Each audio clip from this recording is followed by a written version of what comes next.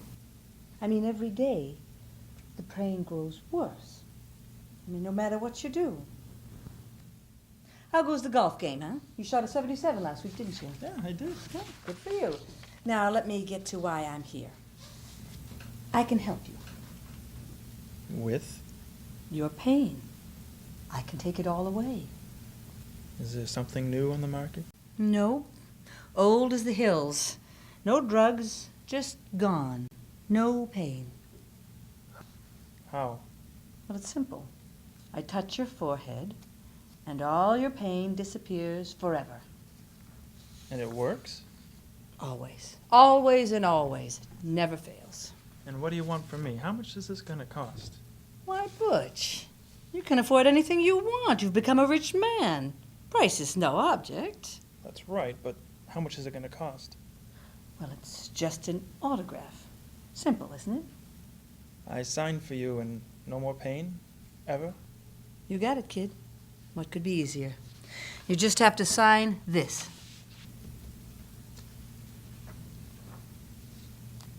You want me to sign this? Sure. You're not using it. I can't do that. No more pain? No more pain. Ever. This can't be real. Well, if it's not real, what do you have to lose? I mean, think about it. How great could you be without the pain? You've gone far. Everyone listens to Butch.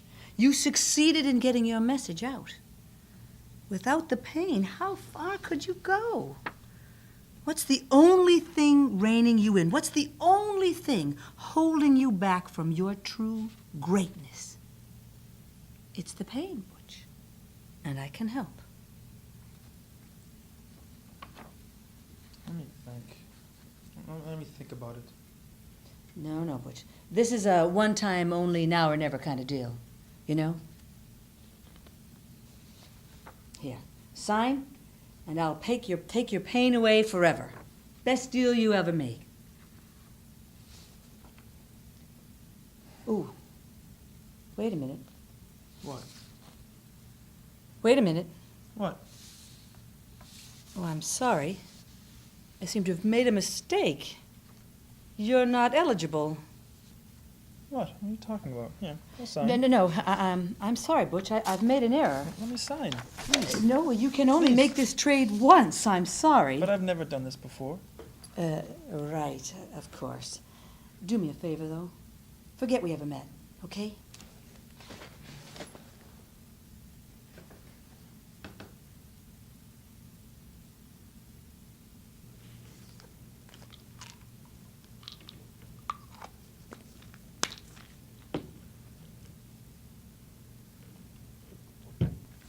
We are indeed in dire times, folks. Dire times indeed. The presidency has been brought to its lowest all-time level. Imagine, in the White House, with an intern, more than young enough to be his daughter. Had he no shame, no sense of propriety? You would think that once he was in the White House of all places, that these bimbo eruptions would stop. You would think the man had some sense of dignity about the highest office in the land, but you'd be wrong. When Ken Starr took over this investigation, the Democrats cried foul, said it was a right-wing witch hunt, but now we know why they wanted Starr stopped. They knew what was under the surface. They knew there had to be a there. And now we know what it is, too, folks. A young intern, relatively innocent, impressed by the trappings and power of the office. Has the president no shame? Is there no bottom to this cesspool? Something has to be done. We can't have our leaders preying on their young staff without someone standing up and saying no. No, you can't do that in our White House. No, you can't get away with this. Hiding your dark, sordid life? No, this country demands better from their leaders. Nice to finally meet you, Butch. Pleasure to meet you, too. My friends tell me you're the man to know. They speak highly of you. Oh, I appreciate it. I do. They're just being kind. Nonsense. Who do you work for now? I work for a non-profit organization. A think tank, if you will. The name is unimportant. but the foundation does great work. And the foundation respects a fine mind and a keen insight. We encourage people to speak up. Feel free to speak their minds. I get paid well to do that already. Coast to coast. But you know all this. I do. Let's say the foundation is appreciative of your efforts. I want you to understand that the foundation is always looking for good, hard-working people. We'd like to encourage you to continue to do your work. I do appreciate it, thank you, but I'm already doing what I do. And this we understand. But maybe you'd like to do a speaking tour across our fine land. I have an agency that handles that for me already. I know. And what do you get? Business class travel? Second class hotels and $15,000 per engagement? I think you deserve a lot better. And that book publisher, a $150,000 against royalties is on the table for your next book. An insult. The foundation feels men of your stature and scope need not to worry the small things. It distracts from your vision. If you have to focus on any time on the small things, it becomes easy to lose sight of the large ones. And you're too good to notice the big picture, to pay attention to the minutia. Interesting. And as you say in your business. But wait, there's a lot more. This is my personal assistant's card. This person knows many people and many things. If you have a need of anything, you call him. You want better speaking engagements? You call. You want a better booking deal? You call. You want the best things, anything at all? You call. Men of your talent and demeanor often have special needs, and my assistant understands the artistic temperament. We only wish to help make your life easier. And in return? And in return, we win. Presidents are like elephants. Easy to hunt, hard to take down. How did Woodward and Bermondsey get Nixon? By not giving up. By following the story day after day. This I would do anyway. Precisely. And we know you'll keep going. You are a man of many principles. That I am. And we both agree what's happening in the White House cannot be allowed to stand. Not in this moral nation. Not in the America we know. Agreed. Good. My assistant is at your command. My assistant is very private and very confidential. It has been so nice to meet you. Likewise. You're a true proud American, Butch. Nobody can stop you now. You're on your way. Looking good.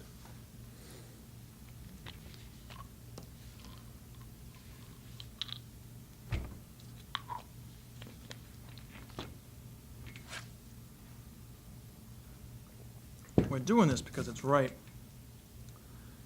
We're doing this because this is what America needs. It's time to tell the truth. It's time to speak truth to power. It's time for a new beginning. It's time to rip the lid off the secrets and lies. Hold our leaders accountable for their actions.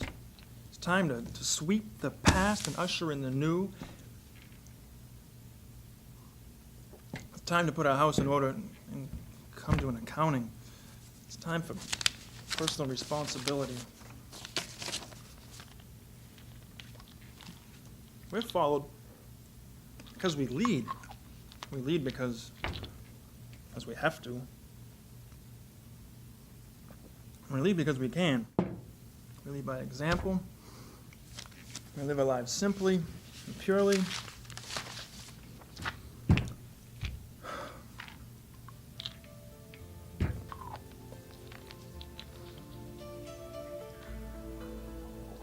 Nobody can stop me now. I'm on my way. I've got talent on loan from God.